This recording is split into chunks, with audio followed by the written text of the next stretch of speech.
नमस्कार। साहित्य तक के बुक कैफे के टॉप 10 श्रृंखला में आज मैं कहानी श्रेणी की पुस्तकों के साथ उपस्थित हूँ, उनकी चर्चा के साथ उपस्थित हूँ। वर्ष 2023 में किन 10 कहानी संग्रहों ने साहित्य तक बुक कैफे के टॉप 10 में जगह बनाई, मैं उनकी सूची आपके सामने रखूँगा, उनके बारे में बताऊँगा। जैसा कि मैं पहले भी बताता रहूँ, ये पुस्तक, यह श्रृंखला क्रमानुगत रूप में नहीं है, किसी भी रूप में क्रमवार नहीं है। हमारे लिए जो पहली पुस्तक है वह 10वीं भी हो सकती है, 10वीं पुस्तक भी पहली हो सकती है, यानी सभी पुस्तकें समान रूप से महत्वपूर्ण हैं। कहानी संकलन टॉप 10 में जिस पुस्तक के साथ मैं शुरू कर रहा हूँ उसका नाम है मजाक। कुमार अंबुज का यह कहानी संग्रह है। हमारे समय के महत्वपूर्ण कवि ने कहानी के क्षेत्र में अद्भुत कहानियाँ लिखी हैं और उनके साथ वह आए हैं। इन कहानियों में हमारे समय में चारों तरफ संकटों से घिरा हुआ जो मनुष्य है, उसके जीवन की जो दारुण रोज़मर्रा की सच्चाई है, उसका जो संसार है, जो निजी एकांत तलाशने की कोशिश कर रहा है, उसका जो विश्वास खोया हुआ है, उसके जो प्रेमिल संबंध हैं और उसकी जो सहज मानवीय इच्छा है, वह इन कहानियों का मूल स्वर है और यही इस संग्रह को खास भी बनाता है। इस संग्रह के प्रकाशक हैं राजपाल एंड सन्स। इस श्रृंखला की जो अगली पुस्तक है उसका नाम है अंतिम नींबू। यह उदय प्रकाश का कहानी संग्रह है। उदय प्रकाश जो हमारे समय की में कहानी के महत्वपूर्ण हस्ताक्षर हैं और नामवर सिंह की नज़र में जयशंकर प्रसाद और अज्ञेय के साथ उदय प्रकाश यानी जो त्रयी वो बनाते हैं उनमें उनका स्थान है। इरफान खान उन्हें विश्व का सबसे बड़ा किस्सा गो बताते हैं। इस संग्रह की खासियत यह है कि इस संग्रह में उदय प्रकाश जी की पहली कहानी से लेकर उनकी जो सबसे ताज़ा तरीन कहानी थी वह कहानी भी इसके अंदर शामिल है। यह बतौर कथाकार उदय प्रकाश की जो निर्मित है और जिस तरह से उनकी दृष्टि व्यापक थी, सूक्ष्म घटनाओं का जो चित्रण करते हैं और अपने समय और समाज को जिस तरह से पकड़ लेते हैं, जिस तरह से मानवीय संवेदनाओं की बारीकियां उभारते हैं, उनका भी यह संग्रह प्रतिनिधित्व करता है। इसके प्रकाशक हैं वाणी प्रकाशन। इस श्रृंखला की जो अगली पुस्तक है उसका नाम है जंगल गाथा। लोक बाबू का यह कहानी संग्रह है। लोक बाबू की जो 12 अनूठी कहानियां हैं जो किसान, देशज जिंदगी, आदिवासी जीवन, छोटे शहर और कस्बों का जो मध्यवर्गीय परिवार है, छत्तीसगढ़ का जो वनांचल है, उन पर आधारित कहानियाँ इसमें शामिल हैं। यहाँ नक्सली समस्या से जो डरा हुआ परिवार है उसकी भी बात है, किसानों की आत्महत्या का विषाद भी है और किस तरह से इस वर्ग में भी मानवीय कोमलता और संवेदना व्याप्त है उसकी भी वानगी इस संग्रह में मिलती है। इस संग्रह के प्रकाशक हैं राजपाल एंड सन्स। इस संग्रह की जो अगली पुस्तक है उसका नाम है सिस्टर लिजा की रान पर रुकी हुई रात। विजय श्री तनवीर का यह कहानी संग्रह है जो यह बताता है कि जो बेहद मामूली औरतें हैं उनके भी जो किस्से हैं वह बहुत खास और महत्वपूर्ण हो सकते हैं। उन औरतों के जीवन में भी उजास और अंधेरा होता है, उन औरतों के जीवन में भी आकर्षण और विकर्षण होता है, उन औरतों के जीवन में भी डर और पछतावा होता है और उन औरतों के जीवन में भी हासिल और ना हासिल हो सकता है। यह जो कथाकार के जीवन में बहुत सारी घटनाएं आई हैं या जिसको उन्होंने अपने कथाकार मन से भापा है, उसमें स्त्री का जो जीवन है उसको सामने रखने की, उसकी संवेदनाओं को सामने रखने की कोशिश की है इस संग्रह के माध्यम से। इस संग्रह के प्रकाशक हैं हिंद युग्म प्रकाश। इस श्रृंखला की जो अगली पुस्तक है उसका नाम है कूड़ा समय। ये असगर वजाहत की पुस्तक है।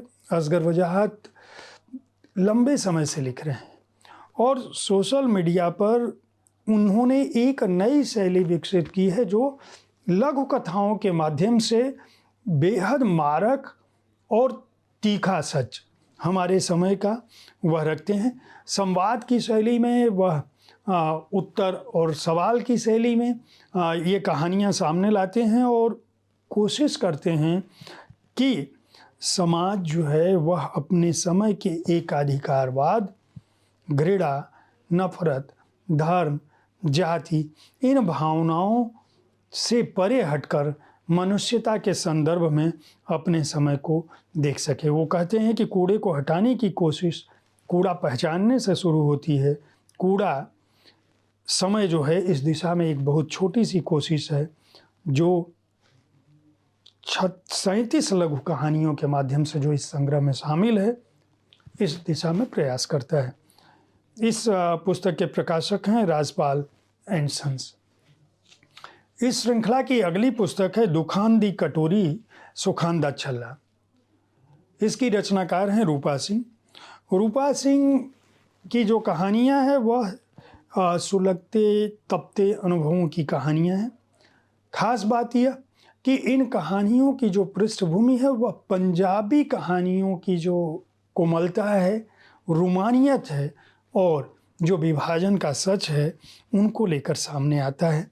यहाँ पे ठिठके चरित्र हैं जो दशकों तक अपनी भावनाओं के साथ रहते हैं, अपनी प्रेम संवेदनाओं के साथ रहते हैं, अपने दुख और सुख के धागे के साथ रहते हैं, लेकिन उनके अंतर को कोई तब तक नहीं जान पाता जब तक कि वे खुद अपने को उजागर नहीं कर देते।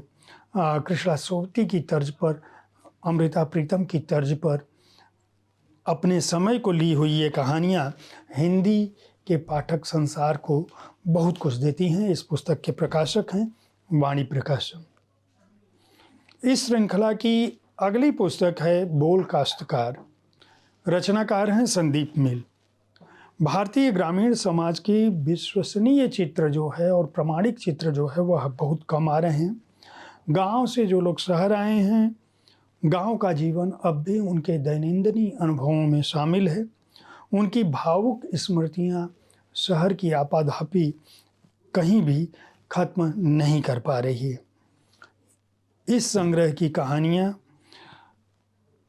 अपने समय में राष्ट्रवाद, विश्वविद्यालय, नागरिकता और उपभोगवादी संस्कृति के बीच गांव और शहर को लेकर जो हुआ पोह है उनको सामने रखती हैं। साथ साथ किसान और किसान घरों के बच्चों, ग्रामीण और ग्रामीण परिवेश के शहरी बच्चों के बारे में भी बताती हैं और एक संवाद का पुल कायम करने की कोशिश करती हैं।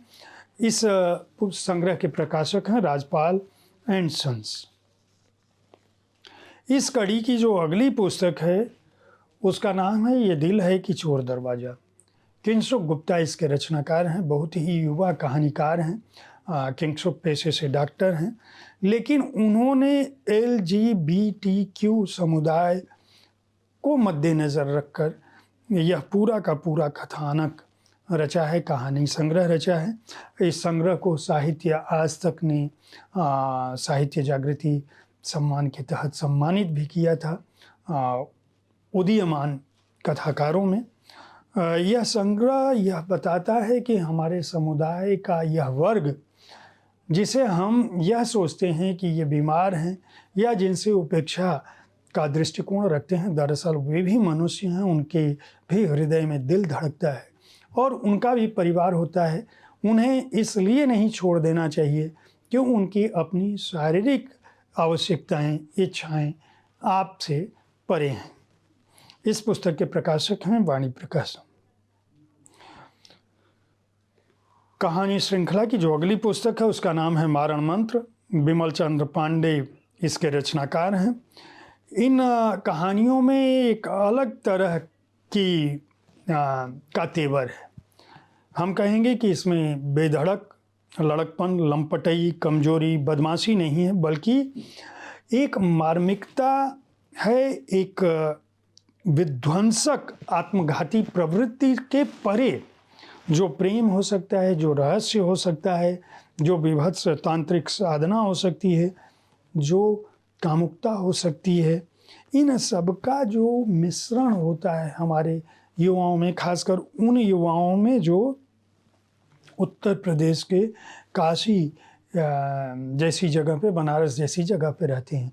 एक साथ आपको अंतर्राष्ट्रीयकरण, एक साथ आपको स्थानीयकरण, एक साथ आपको आधुनिकता और एक साथ आपको सभ्यता, इन तमाम संस्कृतियों से जो जूझना पड़ता है, उन्हीं के इर्द गिर्द बिमल चंद्र पांडे अपनी कहानियों को बुनते हैं और यह बताते हैं कि अंततः अगर कोई चीज़ बचती है तो वह है मनुष्यता, वह है संवेदना, वह है समझदारी, न कि लंपटता।